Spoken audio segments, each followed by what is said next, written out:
تم پر مرا ہوا جانور اور بہتا لہو اور سور کا گوشت اور جس چیز پر اللہ کے سوا کسی اور کا نام پکارا جائے اور جو جانور گلا گھٹ کر مر جائے اور جو چوٹ لگ کر مر جائے اور جو گر کر مر جائے اور جو سینگ لگ کر مر جائے، یہ سب حرام ہے۔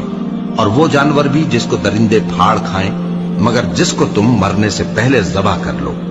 اور وہ جانور بھی جو غیر اللہ کے آستانے پر ذبح کیا جائے، اور یہ بھی کہ پانسوں سے قسمت معلوم کرو، یہ سب گناہ کے کام ہیں۔ آج کافر تمہارے دین سے نا امید ہو گئے ہیں تو ان سے مت ڈرو اور مجھی سے ڈرتے رہو۔ آج میں نے تمہارے لیے تمہارا دین کامل کر دیا ہے اور اپنی نعمتیں تم پر پوری کر دی اور تمہارے لیے اسلام کو بطور دین پسند کر لیا۔ ہاں، جو شخص بھوک میں ناچار ہو جائے بشرطے کہ گناہ کی طرف مائل نہ ہو تو اللہ بخشنے والا ہے، بڑا مہربان ہے۔